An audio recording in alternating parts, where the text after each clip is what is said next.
कि बड़ा हसीन है इनकी जवान का जादू, लगा के आग बहारों की बात करते हैं। जिन्होंने रात में चुन चुन के बस्तियों को लूटा, वही नसीबों के मारों की बात करते हैं। एक महाकुंभ का विरोध पहले दिन से कर रहे थे महोदय। मैं एक एक करके इनके बयानों को यहां पे उद्धृत करना चाहूंगा और पिछले सदन में भी मैं याद दिलाना चाहूंगा, जब हम लोग यहां पे इसी सदन में आए थे तो महाकुंभ पे चर्चा, उस समय महाकुंभ की तैयारियां चल रही थी और चर्चा के लिए एक दिन निश्चित किया गया था। आप लोगों ने सदन नहीं चलने दिया था, सदन नहीं चलने दिया था। अच्छा होता महाकुंभ के पहले सदन में पूरे दिन भर की चर्चा होती, हम उस व्यवस्था के बारे में चर्चा करते, आपके अनुभव का लाभ लेते, लेकिन आपने चर्चा नहीं होने दी। लेकिन पहले दिन से ये चर्चा, पहले दिन से ये अफवाह और इस प्रकार का दुष्प्रचार आपके द्वारा निरंतर होता रहा। आप याद करिए, समाजवादी पार्टी के राष्ट्रीय अध्यक्ष ने महाकुंभ आयोजन के पहले इस बारे में कहना शुरू किया कि साहब इतना पैसा और इतना विस्तार देने की आवश्यकता क्या है। उनका बयान कि हमारी सरकार से अपील है कि बहुत सारे बुजुर्ग जो 65 साल से ऊपर और 70 साल से ऊपर के लोग हैं, स्नान नहीं कर पाए। उसके बाद फिर उनके बयान आए, जब शुरू हो गया। फिर लगातार अगर समाजवादी पार्टी के सोशल मीडिया हैंडल को देखें, वो आपके संस्कारों के अनुसार भाषा का प्रयोग भी करते हैं और जिस प्रकार की भाषा का उसमें प्रयोग किया जाता है, मुझे लगता है किसी भी सभ्य सोसाइटी के लिए वो भाषा कभी शोभा नहीं देगी। आप लोगों के अपने संस्कार हो सकते हैं, आप लोगों का अपना व्यवहार हो सकता है, लेकिन कोई सभ्य समाज और कोई सभ्य सोसाइटी उसको कभी मान्यता नहीं दे सकती है। लेकिन उसके माध्यम से लगातार दुष्प्रचार किया गया। यही नहीं, ये भी मांग हुई। देखिए, आपकी पार्टी के ही नेता, आपके अध्यक्ष ने कहा कि हम मांग करते हैं कि अकबर का किला जो बिल्कुल संगम नोच पर वहां जो वट वृक्ष है उसकी पूजा करते हैं और सरस्वती नदी भी वहीं से निकलती है। आप देखिए, यानी अक्षय वट का नाम भी उनको नहीं मालूम। सरस्वती कूप को सरस्वती नदी कहते हैं। ये आपका जनरल नॉलेज है।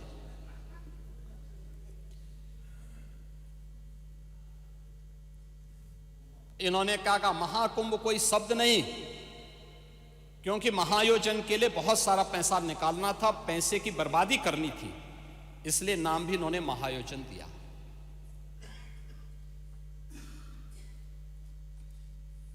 पहले दिन से ही राज्य सरकार आंकड़े दे रही है कि कितने लोगों ने पवित्र डुबकी लगाई है। जो लोग पवित्र डुबकी लगाने वालों की संख्या बता सकते हैं, वे यह नहीं बता पा रहे हैं कि कितने लोगों की जान चली गई। इनके एक सहयोगी आ रहे हैं, अरे चिंता मत करिए, एक एक प्रश्न का उत्तर देंगे, थोड़ा पेशेंस रखिए। देखो, आप बोल रहे थे, मैं बहुत शांति से सुन रहा था, बहुत शांति से। आप ही के एक सहयोगी श्री लालू यादव जी कह रहे हैं, अरे ये सब कुंभ का क्या कोई मतलब है, फालतू का कुंभ है। यानी सनातन धर्म के इस महायोजन को फालतू उनको दिखाई देता है। और इनके एक और सहयोगी उससे भी 2 कदम आगे आकर के कहती हैं कि महाकुंभ मृत्यु कुंभ में बदल गया है। ये क्या है? ये क्या है? मल्लिकार्जुन खड़गे, कांग्रेस के नेता, अध्यक्ष, कहते हैं कुंभ भगदड़ में हजारों लोग मारे गए।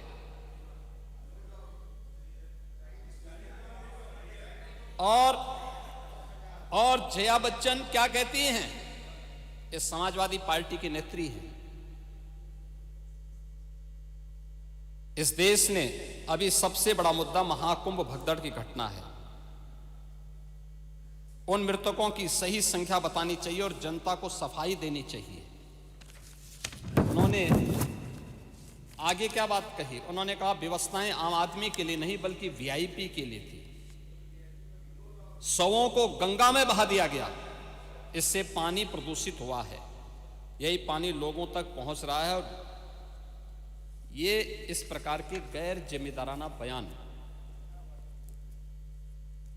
समाजवादी पार्टी, कांग्रेस, आरजेडी और टीएमसी के नेताओं के द्वारा सनातन धर्म के जुड़े हुए सबसे बड़े आयोजन के प्रति दिए गए। महोदय, मैं ये जानना चाहता हूं कि क्या सनातन धर्म का अनुयायी बनना या सनातन धर्म के किसी आयोजन को भव्यता के साथ करना क्या कोई अपराध है? उस आयोजन को उन सीमाओं के साथ उस आस्था को सम्मान देकर के आगे बढ़ाना क्या कोई अपराध है? और अगर अपराध है तो हमारी सरकार इस अपराध को कर रही है और आगे भी करेगी, क्योंकि हम लोग ये मानते हैं सनातन धर्म इस देश का राष्ट्रीय धर्म है।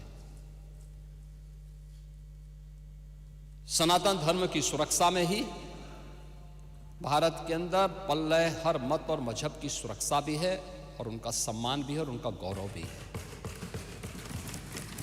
और सनातन धर्म की सुरक्षा विश्व मानवता की सुरक्षा की गारंटी भी है।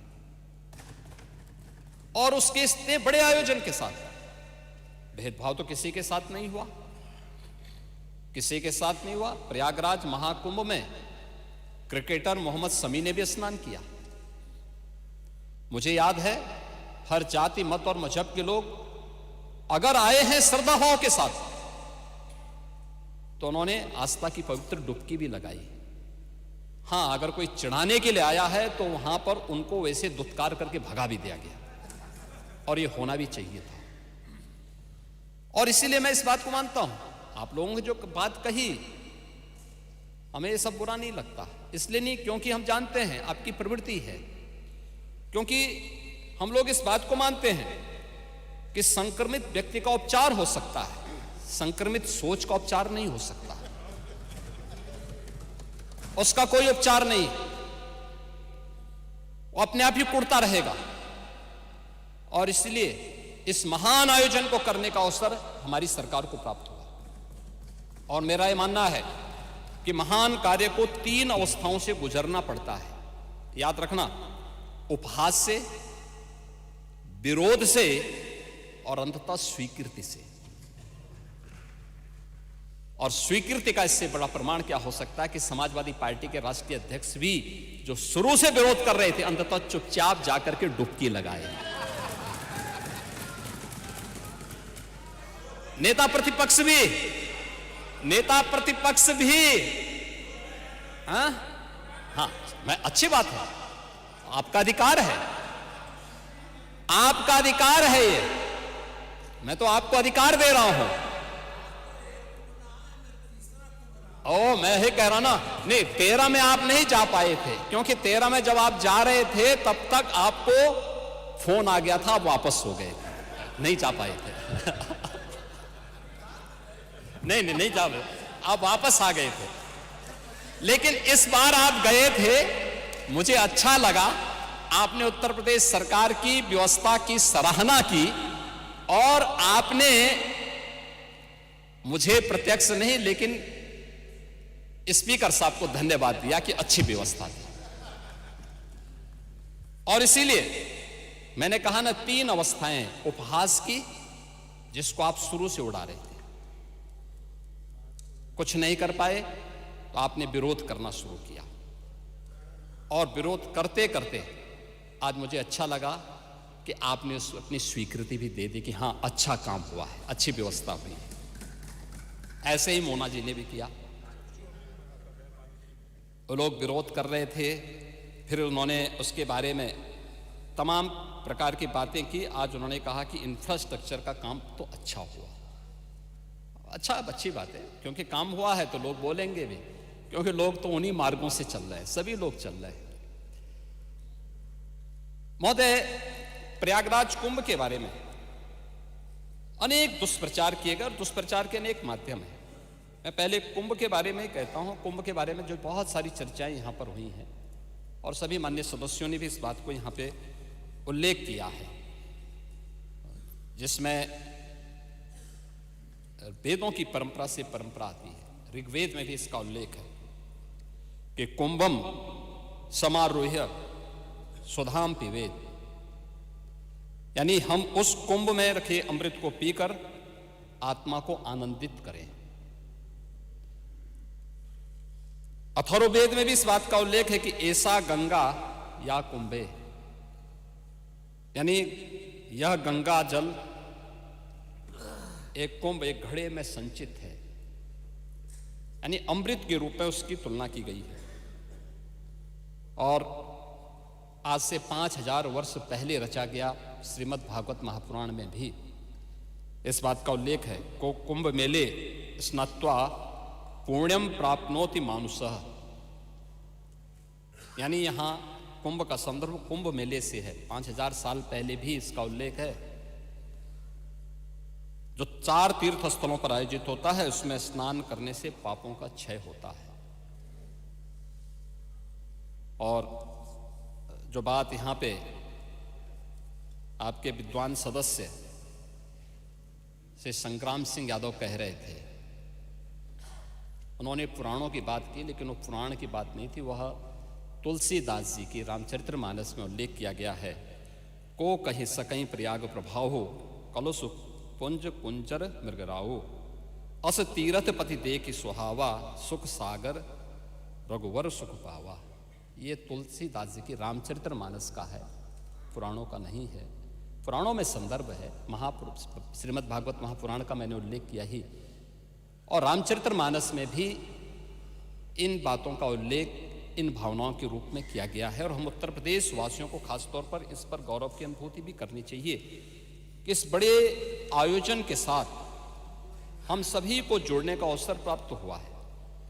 और इसलिए मैं इस बात को कह रहा हूं क्योंकि यह आयोजन हमारे लिए बहुत महत्व रखता है। यहां हमारी पार्टियां हो सकती, ये सत्ता पक्ष होगा, वो विपक्ष होगा, अलग अलग पार्टियां होंगी। उत्तर प्रदेश से बाहर हम जब जाएंगे तो उत्तर प्रदेश वासी के रूप में लोग हमें हमारी पहचान देते हैं। अच्छा काम करेंगे, सम्मान मिलेगा। एक भी व्यक्ति यहाँ के नाम पे गलत काम करेगा, यहाँ की सरकार गलत काम करेगी, तो उसके यहाँ पर भले ही हम उस गलत काम को कितना भी सपोर्ट करें, लेकिन बाहर जनता हमें नहीं बख्शने वाली है, इस बात को रखना। और 2017 के पहले उत्तर प्रदेश के अंदर की छवि यही थी।